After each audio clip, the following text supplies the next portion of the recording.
Assalamualaikum warahmatullahi wabarakatuh. Halo semuanya, selamat datang di podcast kami. Pada podcast kali ini kami akan membahas beberapa budaya yang ada di Indonesia, seperti budaya-budaya Sunda, keunikan daerah Brebes, dan tradisi Palang Pintu dari Betawi. Oke, sebelumnya kita kenalin diri dulu gak sih? Wow. Ya kan? Oke, saya Rosella akan membahas budaya Sunda. Saya Jihan, saya akan membahas tentang keunikan daerah Brebes. Saya Vika, saya akan membahas tradisi Palang Pintu yang ada di Betawi.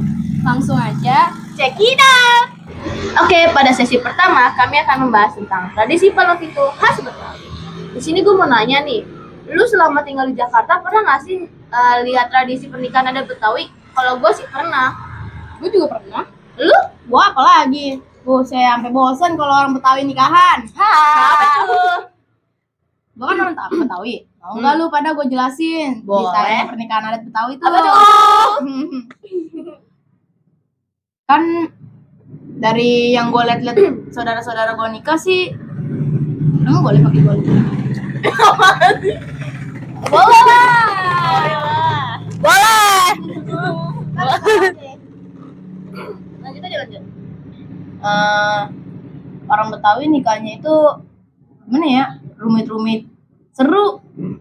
Nanti di pernikahan Betawi itu ada palang pintunya, kayak mereka adu silat, adu pantun, seru pokoknya. Terus di seserahannya juga masih ada roti buduk. Typo dikit. Oke, apa-apa. Pasti ada roti buaya, karena bagi orang Betawi roti buaya tuh melambangkan kesetiaan, woy. Walah. Gimana ya? Keren. Tapi nggak bagi buaya-buaya darat yang Ya, ada. jangan lah itu, aduh. Nah, itu mah playboy. Ya. Oke, lanjut. Nanti di seserahannya itu kayak lu mau nyerahin apa aja tuh pihak lelakinya kepada pihak perempuannya. Terus saudara-saudara jauh pada dateng, seru pokoknya. Habis itu ada apa lagi ya? Nah, proses pernikahannya tuh jadi pihak lelaki sama pihak perempuan tuh harus berada di rumahnya masing-masing dulu weh. Sampai berapa ya? 3 hari kalau nggak salah, mereka nggak boleh ketemuan dulu. Lalu pas hari hanya menikah, pihak lelaki tuh ke rumah perempuan bawa seserahan. Terus nanti di seserahan itu ada marawis yang mengiringi pihak lelaki sambil jalan ke rumah pihak wanitanya. Yo, iya. Nanti Terus habis itu? ada selawatnya. Terus nanti ada sesi apa? Ujian baca Al-Qur'annya tuh bagi pihak lelaki. Nanti diuji dia baca Al-Qur'an sesuai surat yang dipinta sama wanitanya. Terus habis itu sebenarnya ada lagi sih. Sebelum ujian itu nanti mereka nampilin dulu tuh palang pintu yang ada balas pantunnya, pancak-silatnya, tuh pasti ditampilin. Seru pokoknya pas di bagian itu. Nanti habis itu udah pihak wanita sama pihak lelakinya di situ pihak wanita ngebolehin tuh pihak lelakinya masuk ke dalam apa? Ke dalam pesta. Enggak, ke dalam Itu tendanya. kan setelah kalau pihak kan ada silat.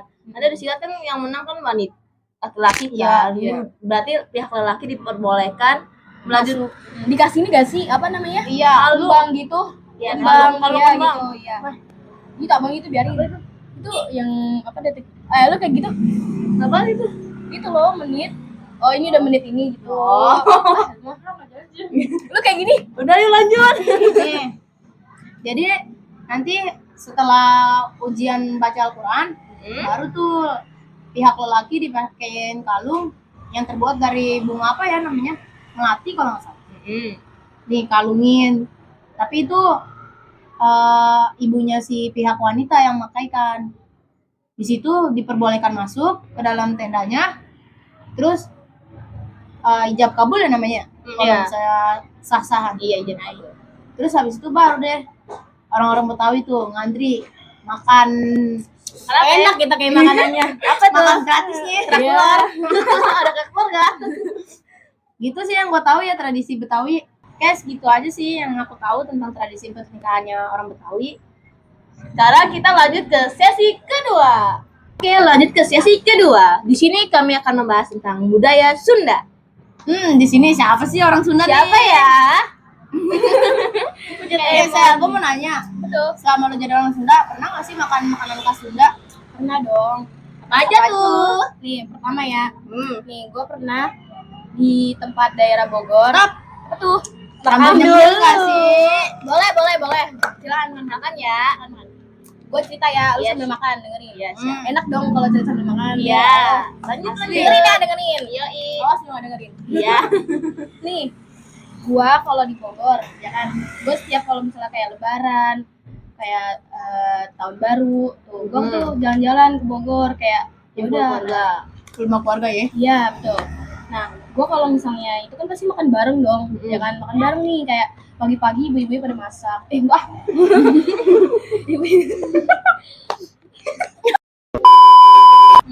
Ibu-ibunya kan kayak pagi-pagi masak, ya gue tidur sih ya, terus siang baru dibangunin kayak gue tau gak, di situ gue mandi, abis itu gue makan tuh kayak dijajanin pakai daun pisang. Kayak enak gak sih kalau makan pakai daun pisang? Maksudnya tepatnya, Iya. bukan nama daun pisang itu kan makan gitu loh. Iya.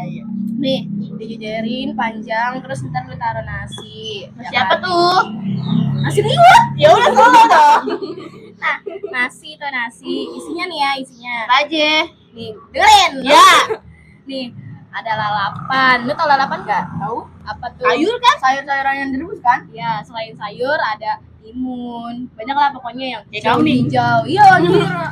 Iya itu sumpah itu ya kayak bosen gue makannya. Dan terus isinya nih ya, selain lalapan ada tahu, telur, ikan, ayam.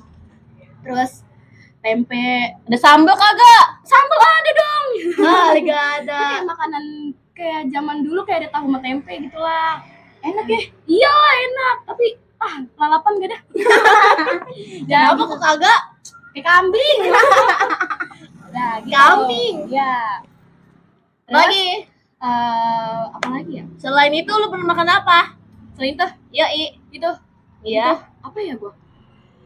Kalau makanan skip dulu gak sih? Nih, gue Iya, pengen nanya boleh, lagi, gue boleh. penasaran nih sama khas-khasan Sunda ya. Ada gak sih kayak narian-narian khas Sunda gitu? Kayak sabar. Gua nggak tahu. Nah, jadi apa aja tuh tariannya? Tariannya nih ya. Selain gua makan-makan bareng keluarga, kan kalau misalnya kan gua mau jalan-jalan nih muter-muter ya kan daerah Bogor. Terus gua ngeliat nih ada pentas.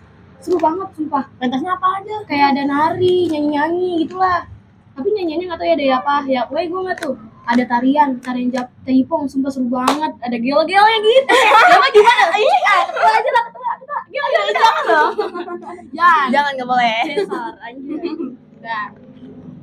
Ya banyak lah tampilnya ada nari, nyanyi. Ya drama-drama gitulah. Tapi yang ngadain itu tuh orang Sunda semua. Enggak tentu juga ada di Jakarta. Kayak di Jakarta kan biasanya kan orang Jakarta bosen lah di sini mulu ya kan, masih jalan-jalan Iya, gitu ya iya. kan. Gitu. Asli. Ya kan? Oke, lanjut ke sesi ketiga. Check it out. Oke, selanjutnya sesi ketiga yang dilanjut oleh Jihan. Di sini saya akan membahas tentang keunikan daerah Brebes yang ada di Jawa Tengah. Gue mau nanya nih Han, apa tuh asal-usul dari nama Brebes itu apa sih? Nah, kata Brebes itu berasal dari dua kata nih, yang berasal dari kata bara dan basa. Bara itu berarti hamparan tanah yang luas, sementara basa artinya mengandung banyak air. Jadi kalau digabung bara dan basa digabung menjadi Brebes karena yang memiliki arti hamparan tanah yang luas yang mengandung banyak air. Iya. Keren juga ya. Nah, betul. Lu pada tahu nggak sih apa tuh kalau Brebes itu termasuk masuk ke penghasil bawang merah terbanyak di Indonesia? Iya kah? Jawa Tengah, boy. Iya, karena kan daerah gunung kan, ya, jadi banyak orangnya masyarakatnya berpetani atau berkebun sebagai mata pencahariannya. Keren. Dia tuh menyumbang 25% dari produksi nasional di Indonesia. Keren juga ya. Iya dong. Terus selain kota disebut kota bawang merah, dia juga disebut sebagai kota telur asin. Iya. Kenapa?